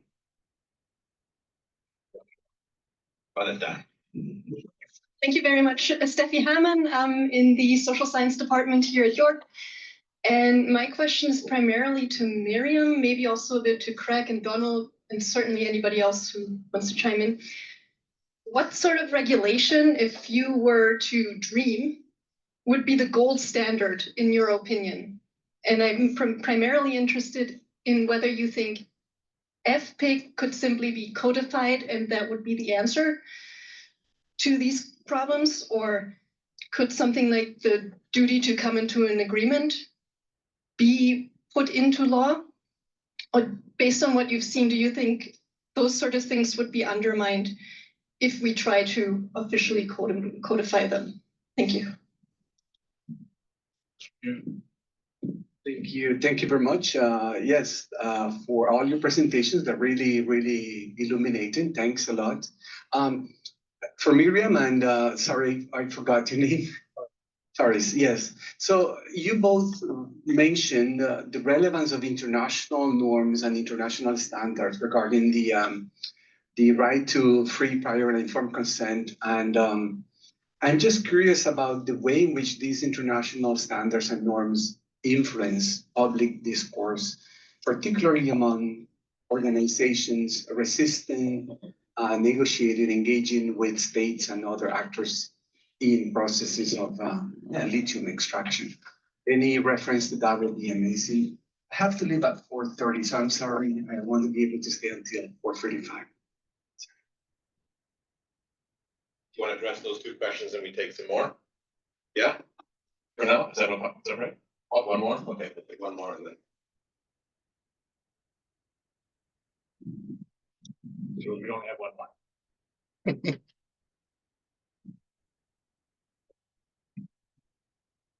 Hi, I'm Flora. Nice to meet you guys. I'm doing my master's here in the Department of Politics. I have two questions, kind of, but they're a bit, I think, all over the place. So I'll try my best to articulate myself. So I know Teresa made a paper on accountability in Argentina, especially amongst private and public regulations, and it concluded that accountability mechanisms are done through like state intervention, right? State is the one that holds people accountable. But what happens when, for example, Governor Morales has personal interests within the expansion of lithium, especially with China? Because, you know, in 2016, him and his son and other entrepreneurs took many trips to China before accelerating the production. And then given that in 2023, there was a constitutional reform without public knowledge, there seems to be a gap with enforcing accountability and, if anything, corruption. Have you guys considered corruption as an element of analysis? No, formally, especially since illicit economy studies have been growing in political science. And then also for forests, given that when I was in Jujuy last year, I actually talked to a lot of locals about the constitutional reform. And I think one big thing for them was political violence on the state end, right? They felt fear and they felt like they couldn't speak. And you can see there's a national transition, especially with Milei in office, that even as national policies are changing, many of the public are, I think, distressed, but what many people are saying, they're asleep. They tend to see not to be protesting like they used to before. And is there anything, or have you noticed, especially now that Donald Trump is reelected and Milei is in office, how that's going to affect resistance? And do you see like a decrease over time? Yeah.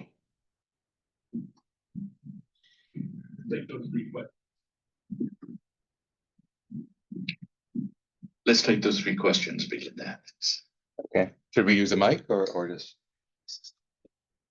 Budget cuts, you know. And who wants to go first?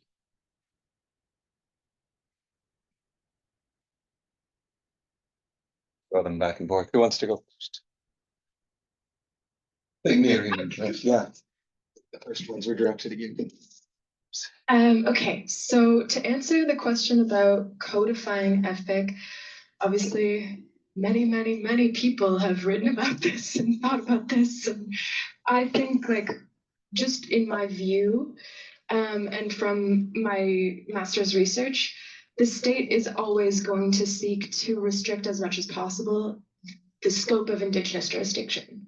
So there's like a different interest on the part of the state and the part of Indigenous communities in terms of like what FPIC means, right? And so I think that in terms of codifying FPIC, simply codifying FPIC, I don't think would have a huge impact. It would be more about ensuring that FPIC is interpreted through Indigenous legal traditions. So from the perspective of what does consent mean in Indigenous legal systems? That's obviously complex because most communities are still in the process of restoring their legal traditions or finding a way to enforce those. So I think that's sort of what my perspective is on that front. I think it's more about ensuring that that gets interpreted through Indigenous legal traditions is the real challenge there. And then to the question about the role of international standards, I just to speak to what I saw in my research, I feel like a lot of the time communities this obviously draw on international norms when the national norms aren't working. So in Chile, for example, a lot of Koya communities, but also Acatecamania communities will draw on ILO 169 or UNDRIP to say like the national framework isn't doing enough and the national framework doesn't meet international standards, or international standards say that our inherent rights must be respected. So it's kind of like those norms get used kind of as a as a way to kind of make that point that inherent rights should be respected. Yeah, no, I totally agree with what Miriam has to say on that point. To your point about Morales instilling fear by the use of violence and police and rubber bullets, absolutely. Roadblocks were, as I said, used as in response to triggers, and June, July 2023 was different because it brought on a lot more police violence, people losing eyes. Joel, you met him? Yeah. Yeah. Yeah, no, it is. And the fact is that he's not even part of the 33 communities. He did it in solidarity with them and still got his eye shot out by a rubber bullet. So it is instilling fear. At the same time, because we live in an age of globalization and networked advocacy, these stories are still getting out. So Joel is still a spokesperson for Amnesty International, and there's a huge letter writing campaign brought on by Amnesty International for the 33 communities and other victims of police violence in Uhui, which automatically amplifies the voice. It brings the message of what's happening in San Llanos Grandes and San Salvador de Uhui to many communities that would not have known about it otherwise. So in a way, it's kind of backfiring on Morales' regime. That's saying by bringing on violence, you're actually spreading this message way further that you might have intended. And that aligns a lot more with James C. Scott's original framework of weapons of the week, where something is maybe moving towards more anonymity in the face of state violence, which is what he studied in Malaysia. When there's a threat of something happening to you directly in front of your face, it's not that these weapons or everyday acts of resistance cease, they just go underground. So they're still there. You pair that with network advocacy and our ability to go on the internet, and it's still spreading. Resistance is still there. Let me see. What's the silver bullet, right? In regulation, was that? Gold Is that the one for Gold standard. Gold the gold standard. standard? Oh. We differ from the silver bullet. Actually, I wanted to. What's your name? Flora. Great shirt.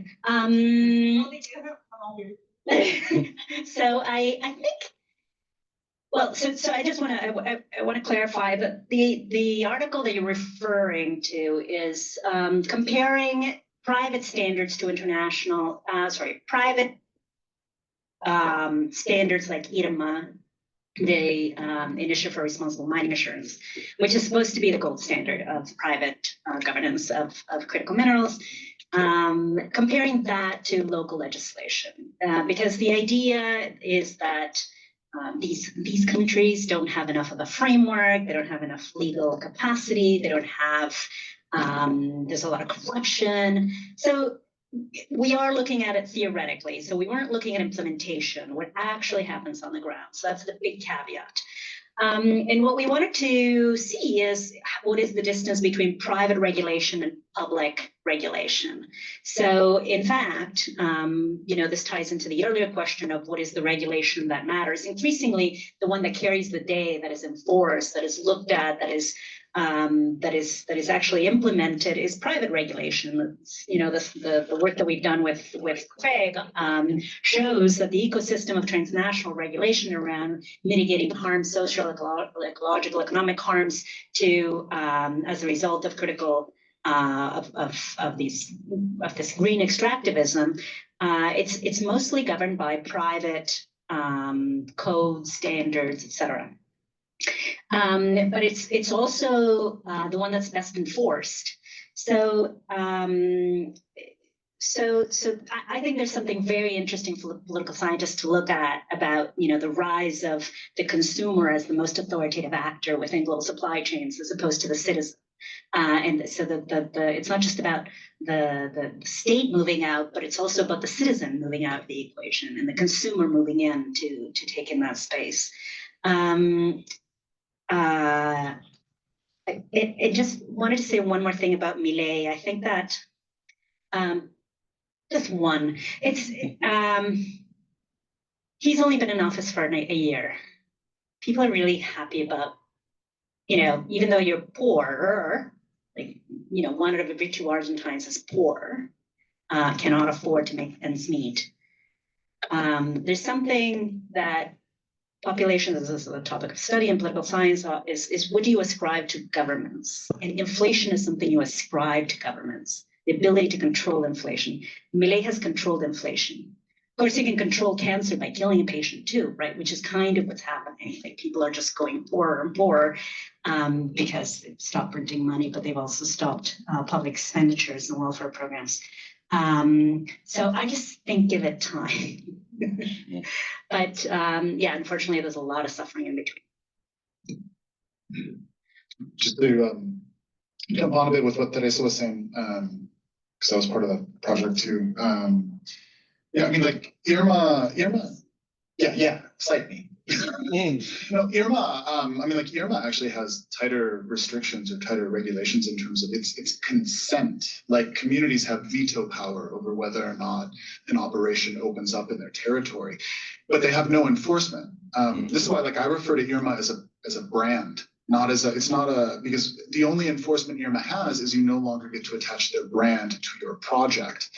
And so this is what I think, just to add a footnote to what Teresa is saying in terms of we're displacing the lawmaker and the citizen and putting the consumer, because it's, the companies that buy the lithium to put it into batteries that are ultimately the deciders of whether or not the brand is the important part of the product. Yeah. You guys mentioned in the article that only I think one company adopted the process. Is that correct? So far. In Argentina. In Argentina. SQM is used. And SQM in Chile. But the other thing that is, and this is why Irma is so contentious among a lot of sectors, is because it's not only an industry and a government brand, but it also tries to co-opt civil society and social movement actors as well. Which I think also actually in a way gets to your question around corruption. Which, like, there's corruption that's the obvious, like sacks of money trading hands, and there's plenty of that in NOAA. There's plenty of that.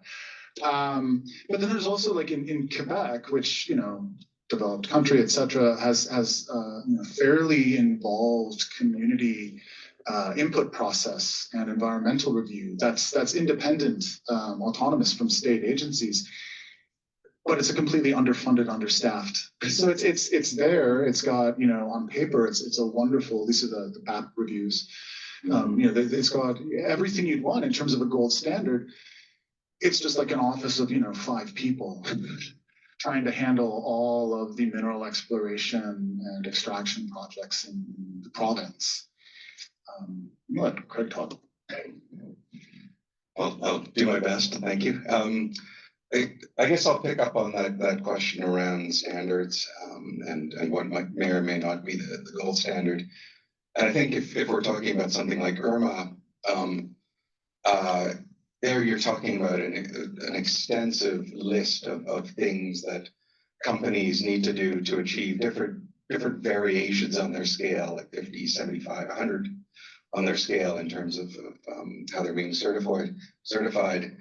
I think a really important point to make in that context is that these are forms of accountability that are using a market logic or market governmentality to demonstrate and in very limited instances to sanction behavior of companies. So SQM, one of the larger lithium producers in the world, has used Irma. One of the problems, I think, with this kind of certification, and there's been a lot of criticism on this, is that it's very time-bound. They'll do maybe one site visit. There are some mechanisms for recourse and redress, but those two are limited, and they're not embedded within any kind of rights-based hard kind of sanction. I think 2 other possible alternatives that might be a bit closer to a gold standard, but I'm not sure politically how feasible they are, first of all, something the Germans, Steffi, have done very well, is regulate global supply chains in terms of what then enters their market. And the EU as well is trying to do that, but again, my sense is the EU battery regulations are really still adopting and reinforcing this market approach, this market governmentality. So for instance, the EU regulations now will require any company importing battery products into the EU to use a battery passport that will then have a kind of a blockchain of all the provenance of how the resources have been extracted, how it's been processed, etc. But at the end of the day, it's asking consumers to validate and to sanction what companies are doing. The last thing I would add is I mean, like Burma, as kind of extensive as it is, and it's hundreds of pages. You look at the new standard that they're just putting together. Their reach is very limited. So if you go to Bolivia, nobody's heard of Burma. No company, the state-owned company ILB in Bolivia does not use IRMA. Most of its money is coming from China and Russia right now. They're not interested in IRMA, and so there are other kind of networks that I think, or certifications or standards that do get referred to. So certainly ILO 169, UNDRIP. There's also a regional organization, OPSAL, which it's not a standard. It's an activist body really that helps to, I think, disseminate usually wrongdoing. So Teresa, I think you sent me a video of the violence in Huhoi being live streamed as it was happening. And I think OPSAL then uploaded it even further, so that kind of networked governance can make a difference, but there's still a lot that operates under the radar. And to be honest, I think this is in the interest of states and corporations to avoid that kind of bad exposure. Anyway, I'll leave it there. I mean, just to illustrate this, prior to IRMA, during the last buzz around lithium in the early 2010s, Volkswagen actually goes to SQM trying to buy a large amount of lithium for battery processing. And SQM in Chile produces its environmental impact report. And Volkswagen tells them, we know this is bullshit. Like this is complete fabrication. We know this. We've got our own independent auditors, and we have to watch ourselves because we just had Dieselgate, right? So the whole thing around their autos. And so this is one of these instances, and we've been wrestling with this for a while for us, as political scientists or people with our political commitments. I don't like the idea of a corporation being the arbiter of environmental regulations and actually having better standards than SQM is a weird case because it's a private company, but it's got a duopoly in the most established lithium flats, and it's got a history as it used to be a state-owned company. Now it's 40-something% owned by Tianqi, a Chinese firm.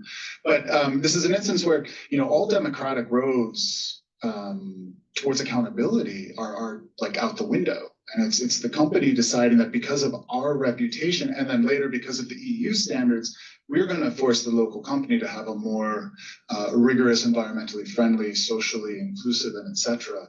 Set of practices, which I state as a puzzle, not as a like, okay, here's how we should all think about it.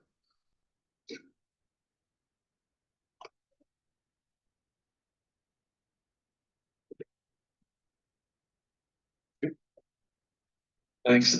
Any other questions in the room? No, I'm not. There's no online. Sorry? There are no questions online. No questions online. Also invite questions online. People who are still there. And questions in the room. So thank you so much for these brilliant presentations. I really enjoy it. And probably the first question is going to be for Miriam and Faris, thank you. And actually, given your consultations with indigenous populations and documentation that you compiled on the subject matter, so do you think that the groups that you engage with think this is just colonialism's another capitalization on the climate crisis? Or do you think that a significant population of the indigenous groups that you engage with think that this might be another opportunity for them to rise economically by using their own terms? and trying to break away from the species cycle of the development pathway that's defined by the settler colonialism for the indigenous people. And the another question of mine is about Chile, and this is totally out of curiosity. Do you think that how much of the historical reality of dictatorship and the right-wing politics in Chile is determinant of defining the rules of lithium extractivism, especially thinking through the fact that the very presence of the Canadian capital in Chile dates to 1990s, if I'm not mistaken? And I do have one more question, if that's okay. So this is again out of curiosity. So whenever I take a look at the policy documents and the great literature on lithium, on the green transition, I see that actually these terms are not only being used side by side, but almost interchangeably. And most of the time, they're also being referred as part and parcel of the post-pandemic economic recovery plan, especially here in Canada and the US.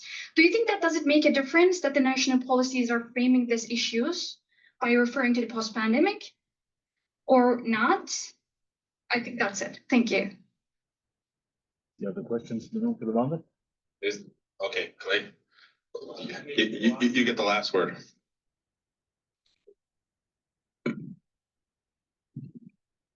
Thanks so much. Great presentations all around. My question is more directed at Teresa. In terms of the sort of 3 model schema you've laid out, so you say that the sort of one of the key goals is to sort of escape the commodity cycle trap. Have you made connections? Are you making a sort of assumption or connection in your framework about which of the 3 models would be most effective at achieving that goal? Beyond just sort of tracing the historical institutional pathway, because it doesn't seem clear to me, at least on the surface, that there is one that would be inherently more effective at sort of achieving that goal than the other.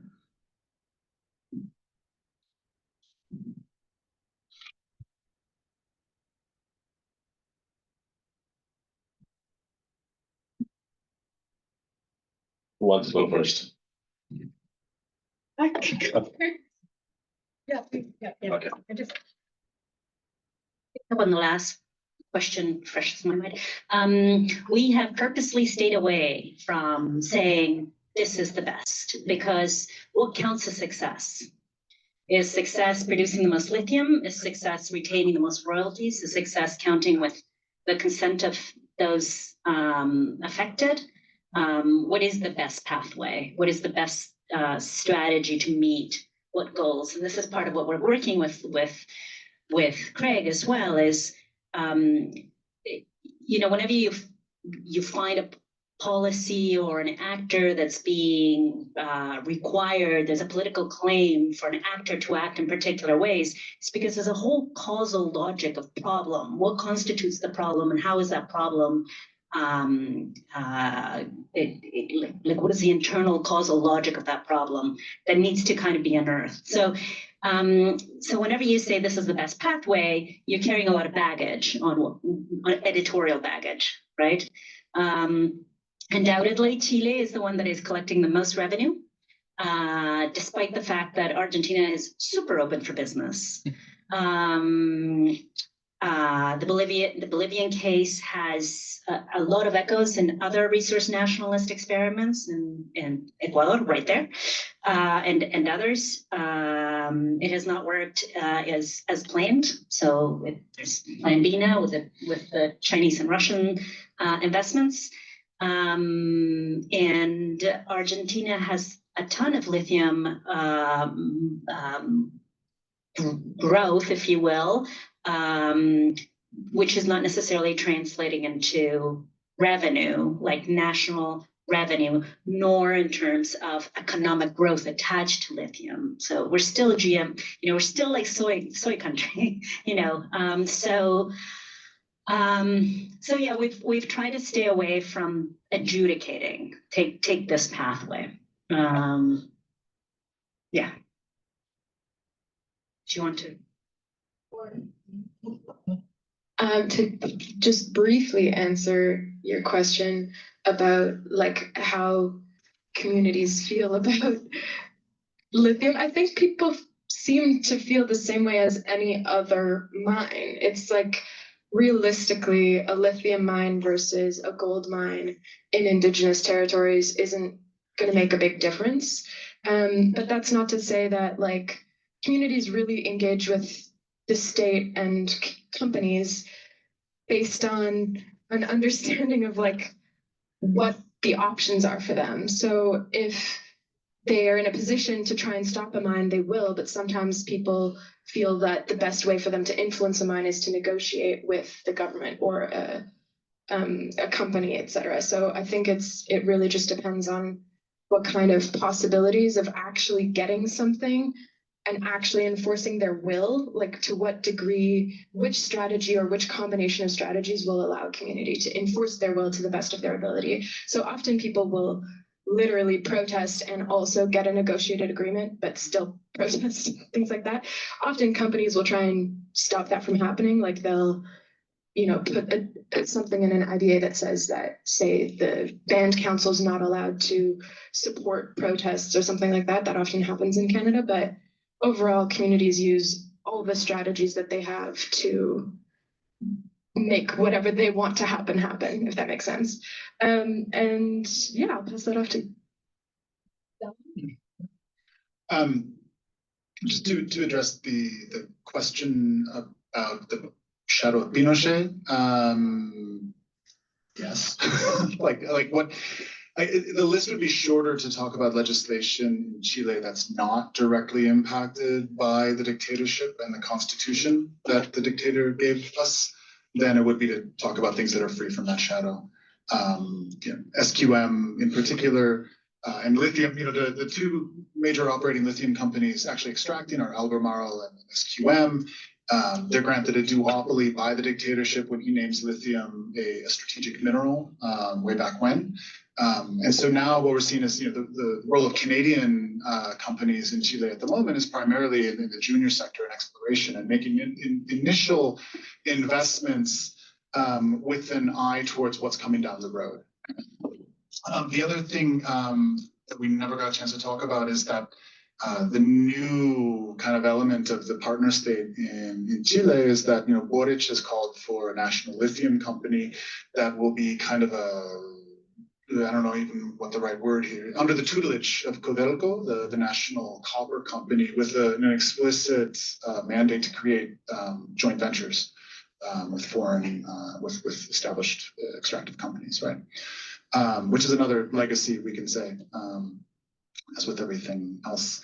I think the question of the post-pandemic recovery is I think the post-pandemic language has been displaced by what I'm referring to as like a reindustrialization or a revitalization of the Great Lakes auto sector.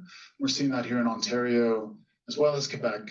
And that's, part of this is this, politicians pandering or calling back to a sort of, golden age of capital and middle class where people could have industrial jobs. It's the same kind of rhetoric that Trump mobilizes. But the idea here is that lithium and other critical minerals are less part of a strategy to deal with climate crises, and rather a way to find new opportunities for industrialization and growth, which a lot of Bay Rio Francos, why not? Many of us have criticized, and many of us have a long track record criticizing this particular path to decarbonization, which is the cars, the Tesla in every driveway approach.